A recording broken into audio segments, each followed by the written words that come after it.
Solid state physics के lecture series में सभी फ्रेंड्स को वेलकम करते हैं। आज का हमारा lecture band theory of solid से related lecture number 6 and second last lecture होगा। फिर इसके बाद जो है ना बैंड थ्योरी से रिलेटेड हम लास्ट लेक्चर को स्टार्ट करेंगे। आज का लेक्चर जो है ना बहुत ही इम्पोर्टेंट लेक्चर है। तो आज का लेक्चर में जो चीज़ मैं आपको पढ़ा रहा हूँ तो ये चीज़ें जो है ना बहुत इम्पोर्टेंट हैं और एग्ज़ाम में पूछी भी गई हैं और नेक्स्ट पूछी भी जा सकती हैं। जिस तरह स्टार्ट में ही आपको बताया था कि जो जो क्वेश्चन बैंड थ्योरी से रिलेटेड इम्पोर्टेंट हैं वो मैं साथ ही साथ आपको बताता रहूँगा। आज का जो इम्पोर्टेंट क्वेश्चन बन सकता है आज के टॉपिक से रिलेटेड उसकी स्टेटमेंट कुछ इस तरह से हैं। Using the concept of band theory of solid, determine the velocity, acceleration and effective mass of electron। तो अगर ये यूजुअली जो है ना ये 6 नंबर में पूछा जाता है, अगर 8 या 10 नंबर में पूछा जाए तो साथ ही साथ ये भी आपसे पूछा जाता है कि वेलोसिटी और इफ़ेक्टिव मास को आप साथ ही साथ जो है ना ई के डायग्राम में भी आप शो करें। तो इस तरह से जो है ना आपसे क्वेश्चन पूछा जा सकता है। तो अब तक तो हमें यूँ लगता है कि बैंड थ्योरी से रिलेटेड हमें सब कुछ आता है। हमने जो है ना सॉलिड के बिहेवियर को अच्छी तरह से देख लिया है कि किस तरह के सॉलिड जो है ना इलेक्ट्रिसिटी को कंडक्ट करते हैं, किस तरह नहीं करते। और चूँकि सॉलिड की डिफरेंट प्रॉपर्टीज़ हैं, कुछ जो है ना सेमीकंडक्टर हैं, कुछ कंडक्टर हैं और कुछ इंसुलेटर्स हैं। तो इनके अलावा जो है ना हमने उनकी एनर्जीज़ भी जान ली थी और उसके बाद हमने ई के डायग्राम में भी से शो कर लिया था। और फिर हमने number of possible wave function भी देख लिए थे कि जो है ना पॉसिबल बैंड के अंदर कितने नंबर ऑफ़ वेव फंक्शन हो सकते हैं, कितने number of energy state possible हो सकती हैं। तो इन चीज़ों को हमने डिस्कस कर लिया है। लेकिन कुछ चीज़ें और भी हैं बैंड थ्योरी से रिलेटेड, वो हमारे लिए जानना बहुत ज़रूरी है। जिस तरह के हमें पता होना चाहिए कि इलेक्ट्रॉन जो हैं ये किसी क्रिस्टल के अंदर किस तरह से मूव करता है, इसकी वेलोसिटी किस तरह से होती हैं। फिर जो है ना चूँकि क्रिस्टल के अंदर इलेक्ट्रॉन की वेलोसिटी यूनिफॉर्म नहीं हो सकती, उस वजह से जो एक्सेलरेशन क्रिएट होता है वो कितना होता है, उसके लिए क्या रिलेशन है। और फिर जो है ना इलेक्ट्रॉन का जो मैस है, कभी वो जब इलेक्ट्रॉन फ्री होता है तो उसका मैस किस तरह से होता है, या फिर जब हम उस क्रिस्टल को इलेक्ट्रिक फील्ड अप्लाई करते हैं तो उसका मैस कन्वर्ट हो जाता है इफेक्टिव मैस में। क्योंकि हम क्वांटम फ्री इलेक्ट्रॉन थ्योरी में पढ़ चुके हैं इफेक्टिव मैस के बारे में, तो यहाँ भी जो है ना उसके बारे में पढ़ेंगे हम। तो इन चीज़ों को जानना भी हमारे लिए बहुत ही ज़रूरी है। हम स्टार्ट कर लेते हैं आज का लेक्चर। और आज का लेक्चर की जो स्टार्टिंग है वो है velocity of electron in A band. फिर इसके बाद हम acceleration of electron in A band पढ़ेंगे। पहले हम इसकी वेलोसिटी देख लेंगे। इलेक्ट्रॉन की वेलोसिटी किस तरह से होगी जब वो क्रिस्टल के अंदर होगा। According to quantum mechanics electron की वेलोसिटी ग्रुप वेलोसिटी होगी। Clear?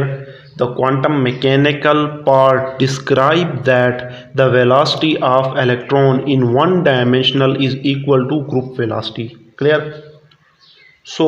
Band theory के according according to quantum mechanics electron जब वन डायमेंशनल पोटेंशियल के अंदर मूव करता है तो उसकी वेलोसिटी क्या होती है, ग्रुप वेलोसिटी होती है। और इसका रिलेशन इस तरह से होता है v is equal to d omega by d k. इसे हम बोल देंगे इक्वेशन नंबर 1।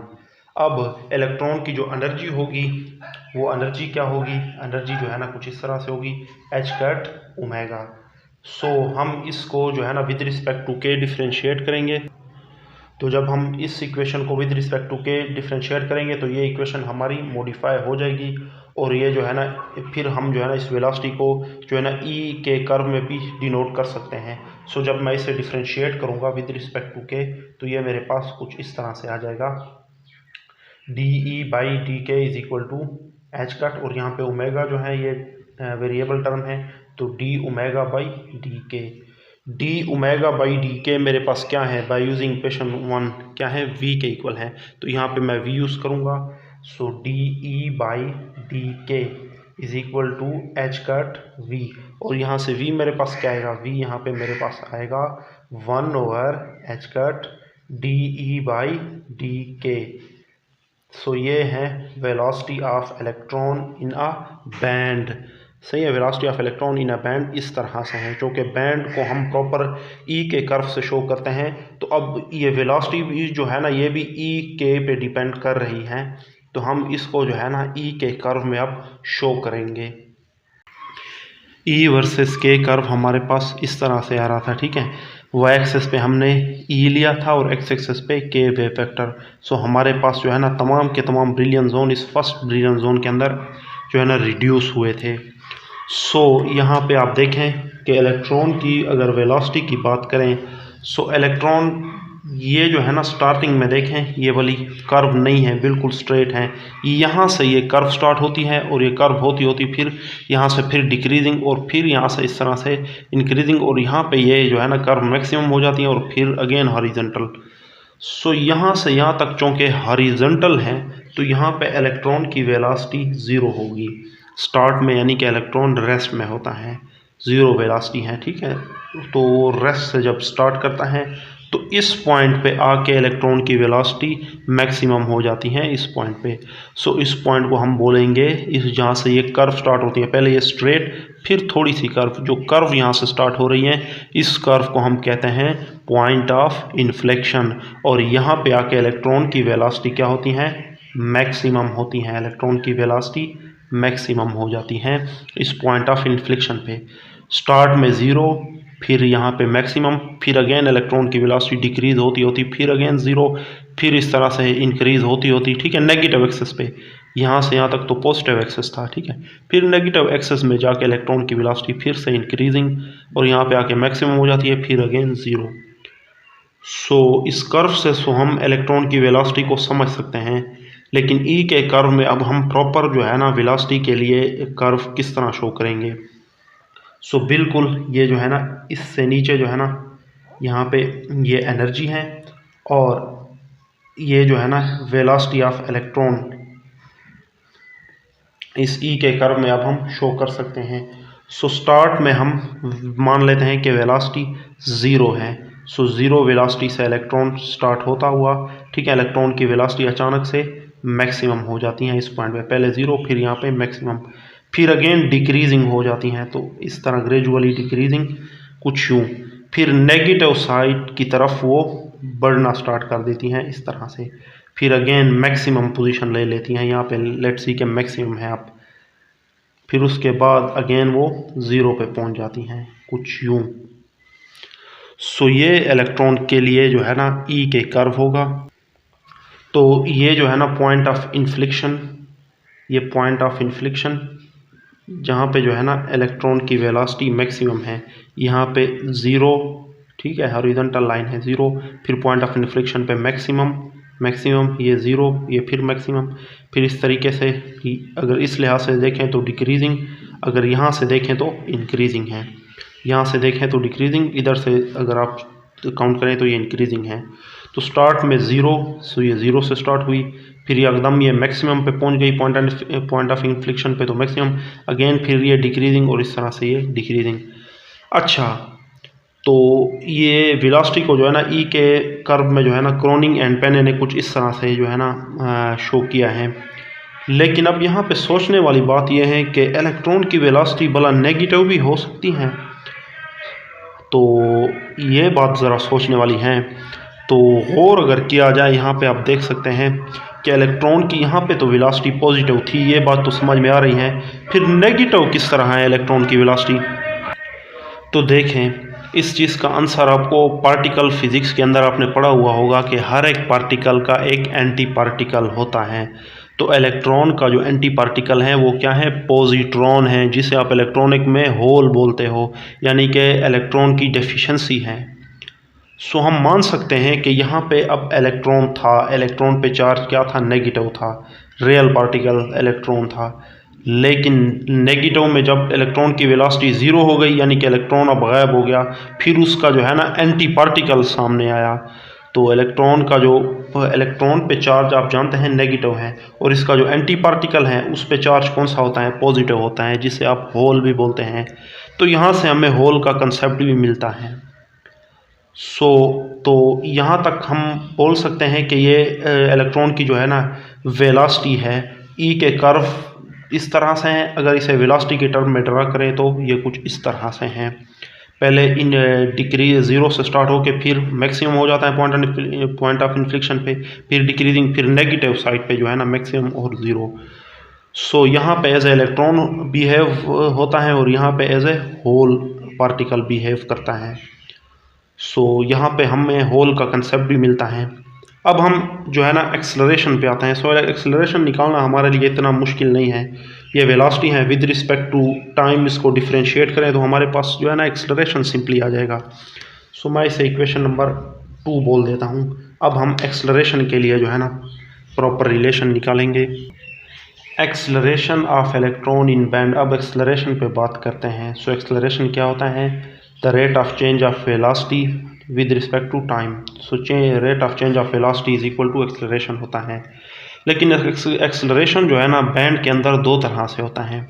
एक तो वेलोसिटी की चेंजिंग। अब वेलोसिटी की चेंजिंग किस तरह से पॉसिबल हो सकती है? या तो इलेक्ट्रॉन जो है ना हर्डल में फील करता है, यानी कि आप जानते हैं स्टार्ट में ही हमने बात की कि वो जब आयन के करीब आ जाता है तो वो ज़ीरो पोटेंशियल फील करता है, बिटवीन द आयन मैक्सिमम हो जाता है। तो यूँ भी आप कह सकते हैं कि इसके अंदर एक्सेलरेशन क्रिएट होता है। लेकिन उस वक्त तो इलेक्ट्रॉन की रैंडम मोशन थी, रैंडम मोशन की वजह से इलेक्ट्रॉन जो है ये जो है ना एक्सेलरेशन क्रिएट हुआ है। लेकिन एक्सेलरेशन एक और तरीके से भी क्रिएट हो सकता है। वो किस वजह से हो सकता है? जब हम उस क्रिस्टल को इलेक्ट्रिक फील्ड के साथ जोड़ते हैं। तो जब हम इलेक्ट्रिक फील्ड अप्लाई करते हैं तो आप जानते हैं कि इलेक्ट्रॉन की डायरेक्शन जो है ना वो रैंडम नहीं रहती, बल्कि एक प्रॉपर डायरेक्शन वो चूज़ करते हैं toward the positive potential of the battery. So उस वजह से भी जो है ना इलेक्ट्रॉन के अंदर जो है ना एक्सेलरेशन क्रिएट होता है। सो हम दोनों तरीक़ों से जो है ना इलेक्ट्रॉन का एक्सेलरेशन निकालेंगे और फिर लास्ट में जो है ना हम कंबाइंड रिलेशन जो इलेक्ट्रॉन का ओवरऑल होता है फिर उसे भी हम शो करेंगे। So differentiate this equation with respect to t. Differentiate with respect to differentiate this equation with respect to t, with respect to t time के जो है ना इसे हम डिफ्रेंशिएट कर देते हैं। सो हमारे पास क्या आएगा? So D V by D T ये इक्वल टू है हमारे पास acceleration is equal to 1/h cut. इसे हम डिफ्रेंशिएट करेंगे विद रिस्पेक्ट टू टी के। So D by D T into D E over D K, इस तरह से आ जाएगा। सो इसकी जगह मैं लिख सकता हूँ एक्सेलरेशन, और फिर मैं 1/h कट डी बाई इस डी के को मैं इसके नीचे, और अगर मैं डी ई को इस डी टी के नीचे लिख दूं तो ये कुछ इस तरह से आ जाएगा। अब मैं जो है ना इस इक्वेशन को मॉडिफिकेशन के लिए अपनी तरफ से डी के से डिवाइड एंड मल्टीप्लाई करूंगा तो मेरे पास ये क्या आ जाएगा? मेरे पास ये जो आप देख रहे हैं यहाँ पे a is equal to 1/h cut. So ये जो है ना d इस d से मल्टीप्लाई डी स्क्वेयर ई, और ये डी के और ये डी के ये भी नीचे आके स्क्वेयर हो जाएंगे, डी स्क्वेयर ई और डी के स्क्वेयर, और डी के और ये वाला जो डी टी था ये इसके नीचे आ जाएगा इस तरह से। सो ये एक्सेलरेशन है। सो इसे मैं इक्वेशन नंबर 3 बोलूँगा। So acceleration just change in velocity होता है। सो ये एक्सेलरेशन है उस वक्त जब कोई इलेक्ट्रिक फील्ड अप्लाई नहीं किया हुआ होता और इलेक्ट्रॉन जो है ना क्रिस्टल के अंदर रेंडमली मूव करता है, तो उस वजह से जो चेंज इन वेलोसिटी है तो उसका ये एक्सेलरेशन है। लेकिन प्रॉपर जो चेंज इन एक्सेलरेशन है, चेंज इन वेलोसिटी है सॉरी, वो किस वजह से है? Due to external electric field. So जब हम एक्सटर्नल इलेक्ट्रिक फील्ड अप्लाई करते हैं तो उस वक्त हमारे पास एक्सेलरेशन किस तरह से आता है वो अब देखते हैं। If external electric field is applied for D T time, बहुत ही शॉर्ट टाइम के लिए जो है ना हमने इलेक्ट्रिक फील्ड अप्लाई किया हुआ है। सो वो इलेक्ट्रिक फील्ड क्या होगा हमारे पास? इलेक्ट्रिक फील्ड की वजह से जो इलेक्ट्रिक फोर्स होगा वो क्या होगा? F is equal to q E, यानी कि E इंटू ई। क्यू यहाँ पे इलेक्ट्रॉन है, इलेक्ट्रॉनिक चार्ज, सो ई हमारे पास आ जाएगा। अब चूँकि जो है ना जब हम इलेक्ट्रॉन पे जो है ना इलेक्ट्रिक फील्ड अप्लाई करते हैं तो इलेक्ट्रॉन जो है ना एनर्जी गेन कर लेता है, तो वो वर्क डन करने लग जाता है। तो हम बोथ साइड अगर इस इक्वेशन को d से मल्टीप्लाई करें तो ये हमारे पास कुछ इस तरह से आ जाएगा। d से हमने मल्टीप्लाई किया बोथ साइड, सो एफ डी यहाँ पे क्या होता है? ये वर्क डन होता है, या फिर हम इससे बोल सकते हैं चेंज इन एनर्जी, जो कि वर्क डन होगा, इलेक्ट्रॉन की एनर्जी चेंज हो जाती है by applying external electric field. और ई और यहाँ पे डी क्या है? डी आप जानते हैं, डी डिस्टेंस क्या होता है? D into V T, D is equal to V T. So यहाँ पे जो डी है इसे हम लिख सकते हैं वी डी टी, क्योंकि इलेक्ट्रिक फील्ड हमने बहुत शार्ट टाइम के लिए लगाया है, डी टी टाइम के लिए। सो ये रिलेशन इस तरह से आ गया है। अब यहाँ से मैं क्या निकालना चाहता हूँ, हाँ वी निकालें तो आप जो है ना वेलोसिटी के साथ कंपेयर भी कर सकते हैं, या ज़्यादा बेहतर है कि यहाँ पे जो है ना आप इक्वेशन 2 को यहाँ पे यूज़ करें, तो उस तरह से भी ये हो जाता है। So D E is equal to E E, तो ये वी की वैल्यू जो है ना मैं इक्वेशन 2 से यहाँ पे यूज़ करूँगा 1/h cut D E over D K, और साथ में ये वाला D T as it is आ जाएगा। सो जो टर्म मेरे पास कैंसिल हो रही है उसे कैंसिल आउट कर देंगे, जिस तरह ये टर्म कैंसिल आउट हो जाती हैं। अब डिफरेंशियल टर्म को एक साइड पे कर लेते हैं, डी के जो है ना यहाँ पे मल्टीप्लाई हो जाएगा, और डी टी जो है ना इससे नीचे डिवाइड हो सकता है क्योंकि यहाँ पे ये मल्टीप्लाई हो रहा है। सो बाकी टर्म जो यहाँ पे है ई और ये वाला स्मॉल ई ओवर एच कट, ये आ गया। अब D K by D T हमारे पास इस तरह से आ गया। इस D K by D T को हम यहाँ पे यूज़ करेंगे, तो ये जो एक्सलरेशन आया है हमारे पास, ये क्या आ जाएगा, in the term of electric field भी हमारे पास कंबाइंड एक्सलरेशन बन सकता है। सो हम जो है ना इस एक्सलरेशन को मॉडिफाई कर सकते हैं D K by D T की वैल्यू यूज़ करके। सो वो हमने ये फाइंड आउट की। सो इसकी ये जो वैल्यू है ना यहाँ पे हम यूज़ करेंगे। सो मेरे पास जो ए यहाँ पे फिर रहेगा 1/h cut D square E over D K square, D K by D T मेरे पास क्या है E into E over H cut. So ये इस तरह से बन गया है। सो ये मेरे पास क्या है, एक्सलरेशन है। ओवरऑल एक्सलरेशन जो होता है बैंड के अंदर, या वो इलेक्ट्रिक फील्ड की वजह से है, या फिर जो है ना इलेक्ट्रॉन की जो है ना ये वेलोसिटी में चेंज की वजह से है। तो वो दो तरह से है, मैंने आपको बता दिया है। सो या तो वो बैंड में जो है ना हर्डल की वजह से है, या फिर जो है ना एक्सलरेशन क्रिएट होता है, या फिर इलेक्ट्रॉन को जब हम एक्सटर्नल इलेक्ट्रिक फील्ड दें तो उस वजह से जो वेलोसिटी में चेंज आता है तो उसका एक्सलरेशन। सो ओवरऑल एक्सलरेशन हमारे पास इस तरह से आता है। अब हम बात करेंगे इफेक्ट ऑफ मास पे। सो इसे मैं इक्वेशन नंबर 4 कह देता हूँ, और लास्ट में अब हम effect of mass find out करेंगे। अब हम रिलेशन फॉर इफेक्ट ऑफ मास को कैलकुलेट करेंगे। सो ये हमने जो है ना लास्ट में ही इक्वेशन नंबर 4 को अभी जो है ना ड्राइव किया था। सो अब इफेक्ट ऑफ मास की तरफ आते हैं। सो इफेक्ट ऑफ मास हमें उस वक्त जो है ना शो होता है जब हम जो है ना इलेक्ट्रॉन को एक्सटर्नल इलेक्ट्रिक फील्ड प्रोवाइड करते हैं, तब उसका जो मास होता है वो इफेक्ट ऑफ मास बन जाता है। सो जब इलेक्ट्रिक फील्ड हम अप्लाई करते हैं F is equal to E into E, so ये इलेक्ट्रिक फोर्स हम अप्लाई करते हैं। सो F यहाँ पे क्या है, according to Newton second law M A is equal to E into E. So यहाँ पे ये आ गया। अब यहाँ पे जो एक्सलरेशन है वो ये है, इस एक्सलरेशन को हम यहाँ पे यूज़ कर सकते हैं using this equation 4 here. m 1/h cut square, A की वैल्यू यूज़ कर रहे हैं D square E over D K square, और यहाँ पे e इंटू ई आ जाएगा, और ये equal to E into E. So ये e इंटू ई यहाँ पे कैंसल, और ये जो m है ये मेरे पास इक्वल टू आ जाएगा h कट स्क्वायर, वहाँ चला जाएगा h कट स्क्वायर, और ये जो है ना ये जो है ना इसके नीचे आ जाएंगे h कट स्क्वायर के नीचे, या फिर हम इसको इन्वर्स में भी लिख सकते हैं डी स्क्वायर ई बाय डी के स्क्वायर, और इसका इन्वर्स, क्योंकि ये इधर मल्टीप्लाई हो रहा है उधर जाके ये बटे में हो जाएगा। सो इस m को हम m स्टार से भी डिनोट करते हैं। सो ये है relation for effect of mass. Effect of मास के लिए रिलेशन जो है ना इस तरह से होता है। इलेक्ट्रिक फील्ड के प्रेजेंस में जो इलेक्ट्रॉन ये जो मास शो करता है वो इफेक्ट ऑफ मास होता है। सो इसके लिए रिलेशन इस तरह से है। अब ये इफेक्ट ऑफ मास भी जो है ना ये भी ई के कर्व में हम इसको डिनोट कर सकते हैं, क्योंकि ये एनर्जी और वेव वेक्टर पे यहाँ पे डिपेंड कर रहा है।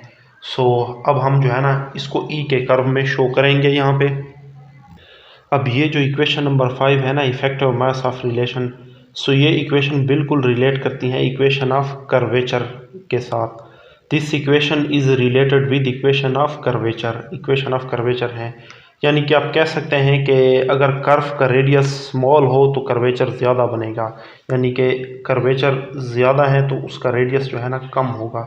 सो जो ज़्यादा कर्वेचर है तो ज़्यादा अगर रेडियस है तो उसका कर्वेचर भी इस तरह से कम बनता है। सो कर्वेचर रेडियस कम, कर्वेचर ज़्यादा, रेडियस ज़्यादा और कर्वेचर कम। सो अब इस इक्वेशन के अंदर अगर देखें हम इस इक्वेशन को हम ई के कर्व में आप यहाँ पे शो करेंगे। ये फर्स्ट ब्रिलियन जोन है, हमने पहले एज ए इसको एज ए अंडर जो है ना वेलोसिटी टर्म में लिख दिया है। वेलोसिटी के लिए ई के कर्व इस तरह से होता है। अब इसको एज ए इफेक्टिव मास जो है ना इलेक्ट्रॉन का वो किस तरह से होता है, अब हम वो देखेंगे इस ई के अंदर। सो यहाँ पे दो कर्व हमारे पास बन रही हैं, इसे आप पॉइंट ऑफ इन्फ्लिक्शन कहते हैं। सो पॉइंट ऑफ इन्फ्लिक्शन से बाहर आपको पता है थोड़ा सा हॉरिजॉन्टल डिस्टेंस होता है जहाँ पे इलेक्ट्रॉन की वेलोसिटी ज़ीरो होती है। सो यहाँ पे दो कर्व हमें मिलते हैं, एक कर्व ये और एक कर्व ये, एक कर्व ये और एक कर्व ये। सो इस लिहाज से जो इफेक्टिव मास के लिए जो हमारे पास कर्व हैं वो भी दो तरह से ही होंगे, क्योंकि आप देखें यहाँ पे इलेक्ट्रॉन की वेलोसिटी ज़ीरो थी, पॉइंट ऑफ इन्फ्लिक्शन पे आके इलेक्ट्रॉन की वेलोसिटी बढ़ गई है। तो अगर इलेक्ट्रॉन की वेलोसिटी बढ़ गई है अब तो इलेक्ट्रॉन जो है ना एज ए फ्री पार्टिकल ही बिहेव करेगा। तो ये वाला जो कर्व होगा ना, ये वाला कर्व यहाँ पे इफेक्टिव मास जो है ना पॉजिटिव होगा, ज़्यादा नहीं बल्कि पॉजिटिव हम कहेंगे, पॉजिटिव होगा। और इसी तरीके से जो है ना ये जो फिर इलेक्ट्रॉन की वेलोसिटी कम होती चली जाती हैं और इसके बिटवीन जो है ना हम इफेक्टिव मास को अब नेगेटिव इफेक्टिव मास बोलेंगे। सो नेगेटिव इफेक्टिव मास का जो कर्व है, ये वाला कर्व जो है ना हम लेट्स सी बोल देते हैं कि ये नेगेटिव, ये जो है ना इस तरह से बनेगा। ये नेगेटिव इफेक्टिव मास के लिए ये जो है ना ये लाइन पॉइंट ऑफ इन्फ्लिक्शन के बाद लाइन है। सो ये फर्स्ट ब्रिलियन जोन की बाउंड्री थी प्लस पाई बाई ए से माइनस पाई बाई ए, और ये जो है ना पॉइंट ऑफ इन्फ्लिक्शन है। सो यहाँ पे जो है ना इलेक्ट्रॉन का जो मास है ये नेगेटिव होगा। सो चूँकि इलेक्ट्रॉन जो है ना यहाँ पे फ्री है पॉइंट ऑफ इन्फ्लिक्शन से इस पॉइंट ऑफ इन्फ्लिक्शन और इससे पीछे जितना भी है, सो ये जो है ना फर्स्ट कर्व है। सो ये वाला जो कर्व होगा, ये वाला कर्व जो होगा इसे मैं यहाँ पे ड्रा करूँगा ऐसे और इस तरह से। सो ये पॉजिटिव मास के लिए होगा, यहाँ पे लिख लेते हैं पॉजिटिव इफेक्टिव मास, और ये जो कर्व है ये नेगेटिव इफेक्टिव मास के लिए है। अब यहाँ से एमसीक्यूज अक्सर पूछा जाता है कि इलेक्ट्रॉन का मास कहाँ पे ज़्यादा होता है, यानी इलेक्ट्रॉन खुद को एज ए हैवी पार्टिकल कहाँ पे शो करता है, जब वो जो है ना इस पॉइंट ऑफ इन्फ्लिक्शन पे आ जाता है, क्योंकि यहाँ पे इलेक्ट्रॉन की वेलोसिटी मैक्सिमम है। जो ही पॉइंट ऑफ इन्फ्लिक्शन थोड़ा सा ख़त्म होगा तो वेलोसिटी इलेक्ट्रॉन की क्या हो जाएगी, कम होना स्टार्ट हो जाएगी। सो ज़्यादा से ज़्यादा जो इलेक्ट्रॉन की वेलोसिटी भी पॉइंट ऑफ इन्फ्लिक्शन पे है और इलेक्ट्रॉन का मास सबसे ज़्यादा भी पॉइंट ऑफ इन्फ्लिक्शन पे ही होगा। सो ये इफेक्टिव मास के लिए रिलेशन था। इफेक्टिव मास के लिए हमारे पास दो कर्व बन रही हैं, एक कर्व ये जो कि नेगेटिव इफेक्टिव मास के लिए है और एक कर्व ये जो कि पॉजिटिव इफेक्टिव मास के लिए है। यहाँ से भी हमें इलेक्ट्रॉन और होल का कंसेप्ट मिल जाता है। सो ये इलेक्ट्रॉन के लिए आप इस कर्व को कह दें और ये जो नेगेटिव इफेक्टिव मास हैं सो ये पॉजिट्रॉन के जो है ना मास के लिए हैं, क्योंकि इलेक्ट्रॉन जो है ना जहाँ पे नहीं होता, जहाँ से गुजर जाता है तो वहाँ पे एक होल छोड़ देता है, तो उस होल को हम जो है ना पॉजिट्रॉन बोलते हैं, जो कि डेफिशिएंसी ऑफ इलेक्ट्रॉन को शो करता है। अब इसके बाद ये तो हमने बात की कि इलेक्ट्रॉन जब बैंड के अंदर होता है तो उसका इफेक्टिव मास इस तरह से होता है। सो फॉर फ्री इलेक्ट्रॉन, थोड़ी सी बात इस पर करते हैं, तो फॉर फ्री इलेक्ट्रॉन की एनर्जी हम जानते हैं कि वो क्या होती है। फ्री इलेक्ट्रॉन की energy h² k square by 2m। जब इलेक्ट्रिक फील्ड हम अप्लाई कर दें तो ये क्या हो जाएगी, m स्टार बन जाएगा, यानी इफेक्टिव मास बन जाता है। तो फ्री इलेक्ट्रॉन के जो इफेक्टिव मास हैं वो कुछ इस तरह से होगा, इस रिलेशन के लिहाज से होगा। सो अब यहाँ पे हैरानी वाली बात यह है कि अगर मैं इस इक्वेशन को 2 टाइम डिफ्रेंशिएट करूँ विद रिस्पेक्ट टू के तो क्या आएगा। फर्स्ट टाइम कर देता हूँ dE/dk, सो ये क्या हो जाएगा h² by 2m as it is, और k स्क्वायर का क्या आएगा 2k, सो ये इससे कैंसल, सो k बचेगा। अब सेकंड टाइम मैं डिफ्रेंशिएट करूँ तो ये dk/dk हो जाएगा, सो ये भी कैंसल। सो जस्ट जो है ना जस्ट यहाँ पे क्या बचेगा h² बाई m ही बचेगा। सो एच का स्क्वायर बाई एम स्टार ही बचेगा। सो एम स्टार अगर मैं यहाँ से निकालना चाहूँ तो ये क्या आएगा, एम स्टार यहाँ पे क्या आएगा, एम स्टार मैं वहाँ ले जाता हूँ और ये टर्म यहाँ ले जाता हूँ। सो ये मेरे पास आ जाएगा एच का स्क्वायर डी स्क्वायर ई और डी के स्क्वायर इनवर्स। सो चाहे इलेक्ट्रॉन फ्री हो या चाहे इलेक्ट्रॉन बैंड हो तो उसका इफेक्ट या बैंड में हो तो उसका इफेक्टिव मास सेम रहेगा। ये देखें, ये रिलेशन और ये रिलेशन बिल्कुल ही सेम है। फ्री इलेक्ट्रॉन की एनर्जी को 2 टाइम डिफरेंशिएट करेंगे सो वही इफेक्टिव मास आपके लिए आएगा जो कि फॉर बैंड में इलेक्ट्रॉन की जो इफेक्टिव मास है उस तरह से ही आएगा। सो ये था हमारा लेक्चर। तो आज का लेक्चर भी काफ़ी इम्पोर्टेंट है। सो कोई भी अगर डाउट हो आपको तो आप कमेंट सेशन में ज़रूर पूछ सकते हैं। सो नेक्स्ट हमारा जो लेक्चर होगा वो लास्ट लेक्चर होगा about band theory of solids. So next lecture तक के लिए अल्लाह हाफिज़।